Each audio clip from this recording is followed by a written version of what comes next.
Telangana municipal ఎన్నికలపై ముఖ్యమంత్రి Revanth Reddy Zoom meeting నిర్వహించారు. ఈ సమావేశంలో TPCC chief Mahesh Kumar Goud, incharge Meenakshi సహా పలువురు మంత్రులు పాల్గొన్నారు. మున్సిపల్ ఎన్నికల సర్వే నివేదికలను పీసీసీ చీఫ్ సీఎంకు వివరించారు. కాంగ్రెస్ పార్టీ 90% స్థానాలను కైవసం చేసుకోవాలని టార్గెట్ నిర్దేశించారు. రెబల్స్ లేకుండా జాగ్రత్తలు తీసుకోవాలని సూచించారు.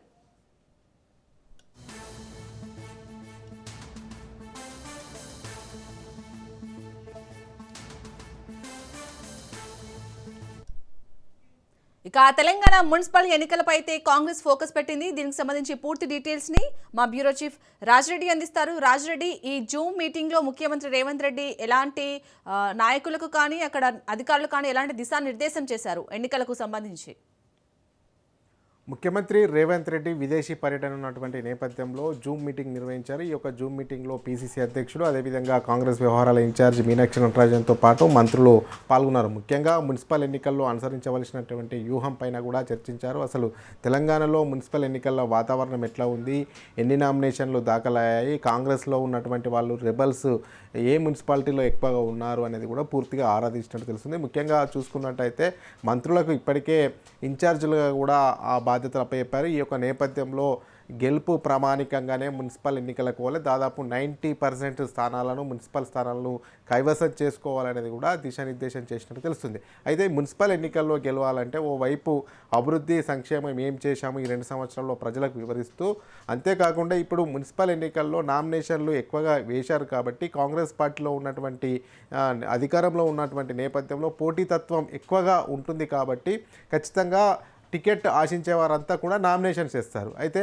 విట్రల వారికి నామినేషన్లు విట్రల్ చేపియాలి. ఎవరికైతే సర్వేలో మంచి అవకాశం ఉంటుందో, గెలుపు అవకాశమే, వారిని బారిలోకి దించాలి. మిగతా వారిని కన్విన్స్ చేసి విత్డ్రాల్ చేపియాలి. ఎందుకంటే రెబల్స్ బెడద కనుక ఉంటే బీఆర్ఎస్కి కానీ బీజేపీకి కానీ అడ్వాంటేజ్ అయ్యే అవకాశాలు ఉంటాయి. కాబట్టి ఎక్కడ కూడా రెబల్స్ బెడద లేకుండా జాగ్రత్తలు తీసుకోవాలనేది కూడా ముఖ్యమంత్రి రేవంత్ రెడ్డి సూచించినట్టు తెలుస్తుంది. ముఖ్యంగా ఈ 2 సంవత్సరాల ప్రజాపాలన ఏదైతే అభివృద్ధి సంక్షేమ కార్యక్రమాలు చేశామో, ఎలాంటి సంక్షేమ కార్యక్రమాలు అమలు చేశామో, ఇందిరమ్మ ఇండ్లు అయితేనేమి, అదేవిధంగా రైతు భరోసా అయితేనేమి, రుణమాఫీ చేసిన విషయాలన్నింటినీ కూడా ప్రజల వద్దకు తీసుకెళ్ళాలి. ఖచ్చితంగా మున్సిపల్ ఎన్నికల్లో సానుకూలమైనటువంటి ఫలితాలు సాధించాలనేది కూడా ఇప్పటికే ముఖ్యమంత్రి రేవంత్ రెడ్డి దిశానిర్దేశం చేసినట్టు తెలుస్తుంది. ముఖ్యంగా చూసుకున్నట్టయితే రేవంత్ రెడ్డి ఈరోజు నైట్ హైదరాబాద్కు వచ్చే అవకాశం. ఆ తర్వాత ముఖ్యమంత్రి రేవంత్ రెడ్డి 2వ తారీఖు నాడు మంత్రులతో సమావేశమై ఆ తర్వాత జిల్లా పర్యటనలు ఖరారు కూడా అయ్యే అవకాశం ఉంది. ఎందుకంటే ఈ మున్సిపల్ ఎన్నికలను కాంగ్రెస్ అత్యంత ప్రతిష్టాత్మకంగా తీసుకుంటుంది.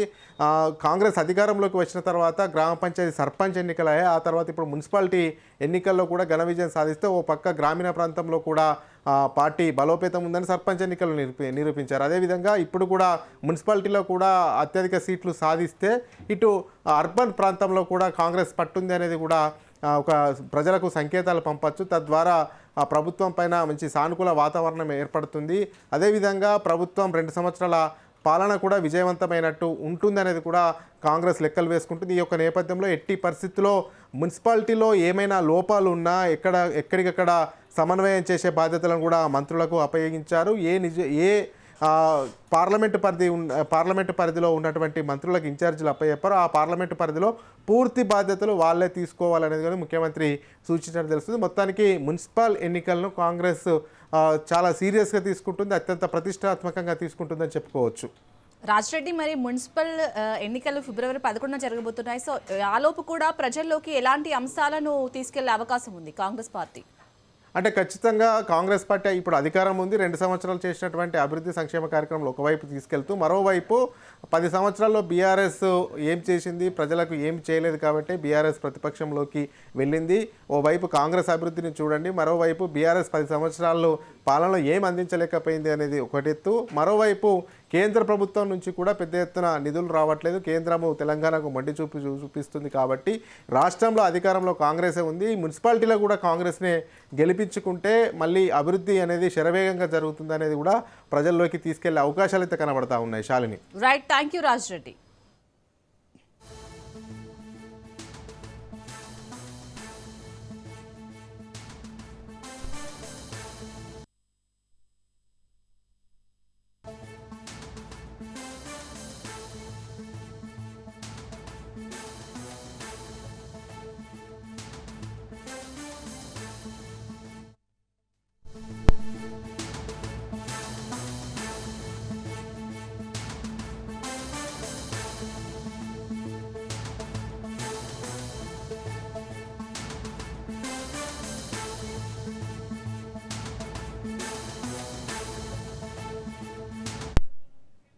హైదరాబాద్ చెర్లపల్లి సమీపంలో విషాదం చోటు చేసుకుంది. రైల్వే పట్టాలపై పడి ముగ్గురు సూసైడ్ చేసుకున్నారు. ఒకే కుటుంబానికి చెందిన ముగ్గురు మృతి చెందారు. మృతులు చెంగిచెర్లకు చెందిన సురేందర్ రెడ్డి, విజయ, చేతనారెడ్డిగా గుర్తించారు. పోలీసులు కేసు నమోదు చేసుకుని దర్యాప్తు చేస్తున్నారు. ఆత్మహత్యకు గల కారణాలు తెలియాల్సి ఉంది.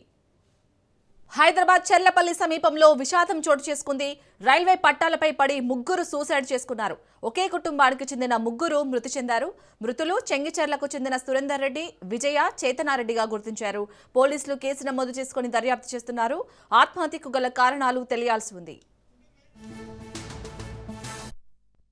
ఇక ఇదే అంశానికి సంబంధించి పూర్తి డీటెయిల్స్ ని మా ప్రతినిధి ప్రవీణ్ అందిస్తారు. ప్రవీణ్, అసలు ముగ్గురు ఆత్మహత్య చేసుకోవడానికి కారణం ఏంటి? పోలీసులు ఏం చెప్తున్నారు? చాలని అయితే హైదరాబాద్ నగర శివార్లో చెర్లపల్లి రైల్వే స్టేషన్ పరిధిలోన హృదయ విదాకర ఘటన చోటు చేసుకుంది. అయితే ఒకే కుటుంబానికి చెందినటువంటి భార్య, భర్త, కుమారుడు రైల్వే పట్టాలపైన పడి ఆత్మహత్య చేసుకున్నారు. అయితే ఘటన ఈ యొక్క నగరం లోపల తీవ్ర కలకలం రేపింది. అయితే ఈ యొక్క ఉదయం తెల్లవారుజామున 2:30 సమయం లోపల చోటు చేసుకున్నట్లు రైల్వే పోలీసులు అయితే తెలుపుతున్నారు.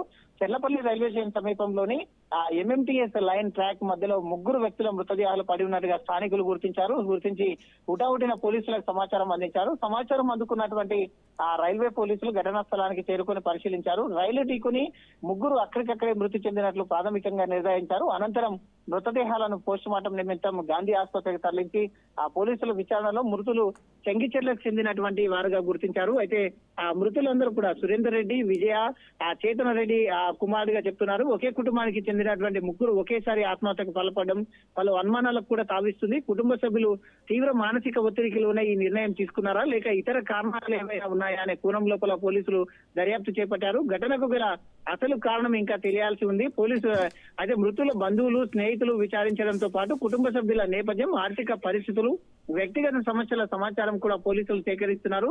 ఈ ఘటనతో చెంగిచెర్ల ప్రాంతంలోని తీవ్ర విషాద ఛాయలు అలుముకున్నాయి. ఒకే కుటుంబం ఇలా అయితే అంతం అవడం స్థానికంగా కలిసివేస్తుంది. ఈ ఘటన పైన రైల్వే పోలీసులు కూడా కేసు నమోదు చేసి దర్యాప్తునైతే చేస్తున్నారు. Right, thank you Praveen.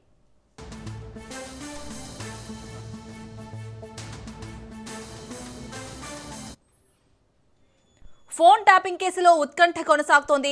SIT రెండో నోటీసులు ఇచ్చిన నేపథ్యంలో కేసీఆర్ విచారణకు హాజరవుతారా లేక కోర్టుకు వెళ్తారా అనే సస్పెన్స్ ఏర్పడింది. న్యాయ నిపుణులతో బీఆర్ఎస్ అధిష్టానం సంప్రదింపులు జరుపుతున్నారు.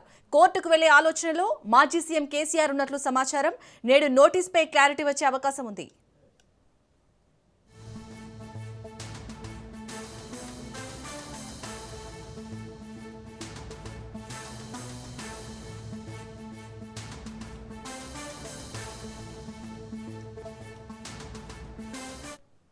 రైట్, ఇక ఇటు ఫోన్ ట్యాపింగ్ కేసులో అయితే మాజీ సీఎం కేసీఆర్ కి సిట్ రెండో నోటీసులు ఇచ్చింది. ఈ నేపథ్యంలో ఇప్పటికే బీఆర్ఎస్ అధిష్టానం అయితే లీగల్ టీంతో సంప్రదింపులు జరుపుతున్నట్టుగా తెలుస్తోంది. సో దీనికి సంబంధించి పూర్తి డీటెయిల్స్ ని మా ప్రతినిధి పవన్ అందిస్తారు. పవన్, మొత్తానికైతే కేసీఆర్ విచారణకు హాజరవుతారా లేరా అనేది ఈ రోజు ఒక క్లారిటీ వచ్చే అవకాశం ఉందా? డీటెయిల్స్ ఏంటి? అయితే ఖచ్చితంగా ఈరోజు క్లారిటీ వచ్చే అవకాశం కూడా కనిపిస్తుంది. అయితే ఫోన్ ట్యాపింగ్ సంబంధించి రెండోసారి సిట్ అధికారులు నిన్న రాత్రి నోటీసులు కూడా జారీ చేశారు. కేసీఆర్ నందినగర్ ఇంటికి వెళ్ళి ఇంట్లో ఎవరు లేని సమయంలో గోడకు నోటీస్ అంటించి దాని తర్వాత వాట్సాప్లో కేసీఆర్ పిఏకి కూడా ఈ యొక్క లెటర్ని కూడా పంపించడం జరిగింది. దాని తర్వాత మాత్రం ఇప్పటివరకు కూడా బీఆర్ఎస్ పార్టీ కావచ్చు, దాని తర్వాత కేసీఆర్ నుంచి కూడా ఎలాంటి ఇప్పటివరకు కూడా స్పందన రాలేదు. అయితే ఈరోజు మాత్రము ఒక విచారణకు హాజరవుతారా లేకపోతే కోర్టుకు వెళ్తారా అనే దానిపైన కూడా క్లారిటీ వచ్చే అవకాశం కూడా కనిపిస్తుంది. ఎందుకంటే ఇప్పటికీ కేసుకు సంబంధించి చాలా కీలక దశలో ఉంది కాబట్టి కేసీఆర్ని విచారిస్తే ఇంకా చాలా విషయాలు వెలుగులోకి వచ్చే అవకాశం ఉంటుందని చెప్పి కూడా మొదటి నుంచి కూడా సిట్టు భావిస్తుంది. అయితే ఈ నేపథ్యంలోనే మాజీ సీఎం కేసీఆర్కి 160 సిఆర్పిసి కింద నోటీసులు కూడా జారీ చేశారు. జారీ చేసి రేపు మధ్యాహ్నం 3 గంటలకు నందినగర్లో తన నివాసంలో పూర్తిగా విచారణకు హాజరు కావాలని చెప్పి కూడా ఇందులో పేర్కొన్నారు. మరోవైపు చూస్తే 160 సిఆర్పిసి ప్రకారము తను 65 సంవత్సరాల కంటే పైబడిన ఉన్న నేపథ్యంలో తాను ఎక్కడ చెప్తే అక్కడికి రావాలి అనేది మాత్రం ప్రధానంగా ఇటు కేసీఆర్ కూడా ఒక లేఖ రాశారు. ఆ లేఖను మాత్రము సిట్ అధికారులు రిజెక్ట్ చేశారు. ఎందుకు రిజెక్ట్ చేశారంటే ఈ కేసు పంజాగుట్ట పోలీస్ స్టేషన్లో నమోదైంది కాబట్టి ఇదంతా కూడా హైదరాబాద్ కమిషనరేట్కి వస్తుంది కాబట్టి ఇక్కడనే మేము విచారిస్తాము, ఇక్కడ బంజారాల్స్ కాకపోతే ఇంకా మరేదైనా చోటు చెప్పండి అక్కడికి వచ్చి పూర్తిగా విచారిస్తామనేది మాత్రం ప్రధానంగా చెప్తున్నారు. ఎందుకంటే ఎర్రవల్లికి రావాలంటే ఇక్కడ పరికరాలు కావచ్చు, ఎలక్ట్రానిక్ సంబంధించిన కావచ్చు, అంతే కొన్ని పేపర్స్ ఉన్నాయి, వాటన్నిటిని కూడా ఎర్రవల్లి ఫామ్ హౌస్కు తీసుకురావాలంటే కూడా చాలా కష్టతరం అవుతుంది అనేది మాత్రం ప్రధానంగా ఇందులో సిట్ అధికారులు కూడా నోటీసులో పేర్కొన్నారు. అయితే ఈ యొక్క నోటీసుకు సంబంధించి కోర్టుకు వెళ్తారా లేకపోతే విచారణకు హాజరవుతారా అనే దానిపైన మధ్యాహ్నం ఒక క్లారిటీ వచ్చే అవకాశం కూడా కనిపిస్తుంది. ఎందుకంటే ఇప్పటికే లీగల్ ఎక్స్పర్ట్స్తో కూడా ఇప్పటికే దీనికి సంబంధించి నోటీస్ పైన మరికొద్ది సేపట్లో ఈ యొక్క సమావేశం కూడా ఏర్పాటు చేశారు. అంతేకాకుండా బీఆర్ఎస్ సంబంధించిన అధిష్టానం ఇటు కేటీఆర్ కావచ్చు, హరీష్ రావు కావచ్చు, దీనికి సంబంధించిన ఎమ్మెల్యేలు వీళ్ళంతా కూడా ఒక భేటీ అయ్యే అవకాశం కూడా కనిపిస్తుంది. భేటీ అయిన దాని తర్వాత న్యాయ నిపుణులు ఏ విధంగా చెప్తారో దానిపైన కూడా పూర్తిగా దీనికి సంబంధించి వారు ఎలాంటి అంశాలు చెప్తారని దానిపైన కూడా కొంత ఉత్కంఠంగా ఉంది. ఎందుకంటే ఇప్పటికే సుప్రీంకోర్టుకు వెళ్ళే ఆలోచనలో ఉన్నట్టుగా దీనికి సంబంధించి మనకు తెలుస్తుంది. అయితే సుప్రీంకోర్టులో కూడా పిటిషన్ దాఖలు చేసి 160 సిఆర్పిసి నిబంధనలు ఏం చెప్తుంది అనే దానిపైన కూడా దీనికి సంబంధించి పూర్తిగా వాదనలు కూడా వినిపించే అవకాశం కూడా కనిపిస్తుంది. ఎందుకంటే కేసీఆర్ ఎర్రవల్లి ఫామ్ హౌస్లోనే విచారించేందుకు తను సిద్ధంగా ఉన్నాను, ఇకపై ఎప్పుడైనా ఏ నోటీస్ అయినా తనకే ఇవ్వాలని, ఇదే ఫామ్ హౌస్కి అడ్రస్కి ఇవ్వాలని చెప్పి కూడా నోటీసులో పేర్కొన్నారు. అయితే పోలీసులు మాత్రం ఇక్కడ ఏం చెప్తున్నారంటే ఎమ్మెల్యేకి సంబంధించిన ఎఫిడవిట్లో అధికార నివాసం నందినగర్ హౌస్ ఉంది కాబట్టి తాము ఇక్కడికే నోటీసులు ఇచ్చాము, మొదటి నోటీసుకి కూడా కేసీఆర్ స్పందించారు కాబట్టి రెండో నోటీస్ కూడా అక్కడికే పంపించామనేది మాత్రం చాలా క్లారిటీగా సిట్ అధికారులు కూడా చెప్తారు. అయితే మధ్యాహ్నం మాత్రము ఏం జరుగుతుందనేది మాత్రం చాలా ఉత్కంఠంగా ఉంది.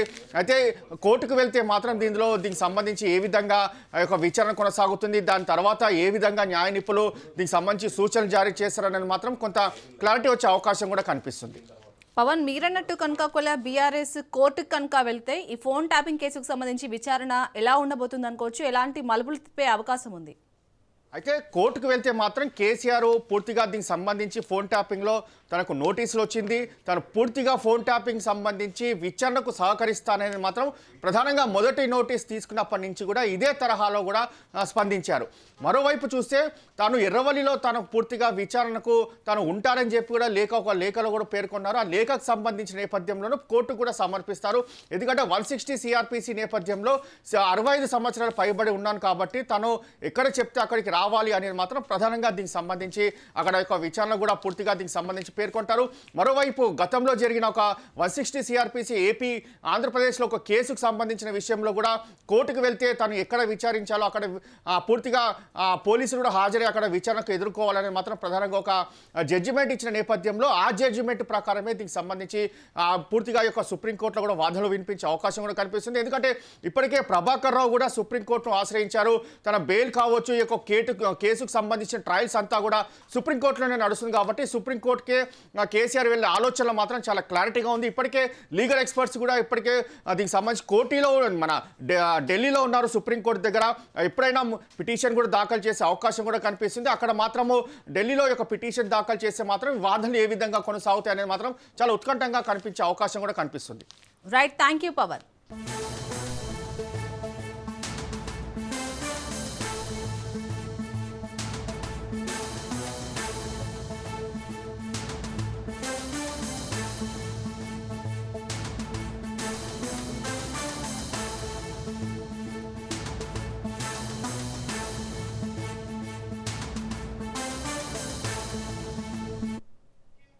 ఇక కేసీఆర్ కు నోటీసులపై కేటీఆర్ అయితే ఆగ్రహం వ్యక్తం చేశారు. కేసీఆర్ పై దుర్మార్గపు వైఖరి ఏంటి అని ప్రశ్నిస్తున్నారు. అలాగే గేటుకు నోటీసులు అంటించి పైశాచిక ఆనందం పొందడం దారుణమన్నారు కేటీఆర్.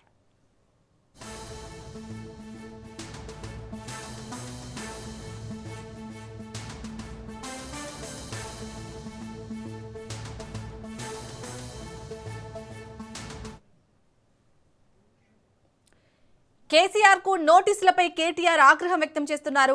కేసీఆర్ పై దుర్మార్గపు వైఖరి ఏంటి అని ప్రశ్నిస్తున్నారు. అలాగే గేటుకు నోటీసులు అంటించి పైశాచిక ఆనందం పొందడం దారుణమన్నారు కేటీఆర్.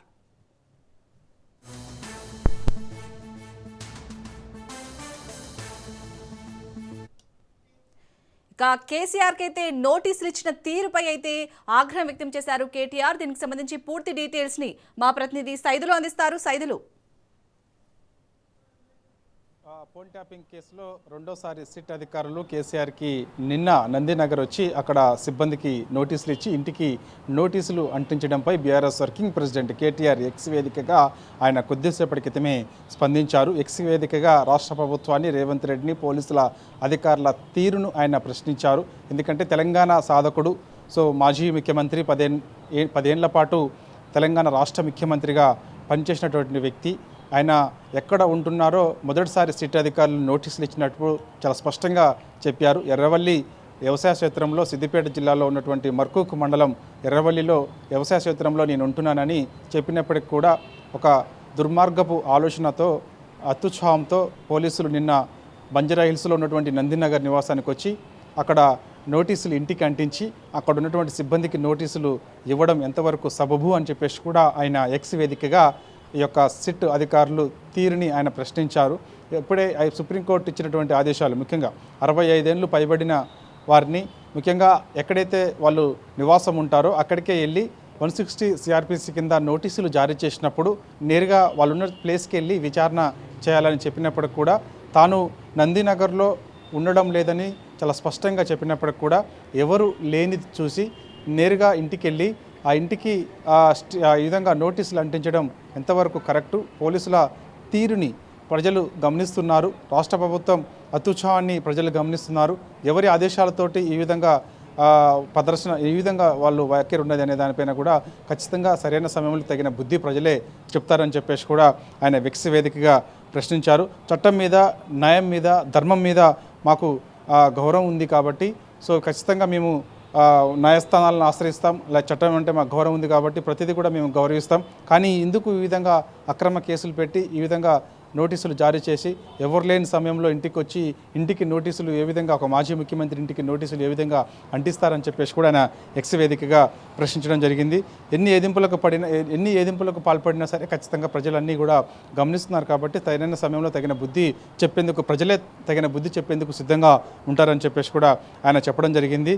ఎందుకంటే ఈ యొక్క తెలంగాణ సాధకుడు, ప్రతిపక్ష నాయకుడు, మాజీ ముఖ్యమంత్రి కేసీఆర్ ఇల్లు అని ఉన్నప్పటికీ కూడా, అంటే నందినగర్ బంజారాహిల్స్ ఉన్నటువంటి నందినగర్ ఉన్నప్పటికీ కూడా ఆయన నేను అక్కడ ఉండడం లేదని స్పష్టంగా చెప్పారు. కొన్ని ఏళ్ల నుంచి కూడా ఎర్రవల్లి వ్యవసాయ క్షేత్రంలోనే కేసీఆర్ ఉంటున్న సంగతి తెలుసు.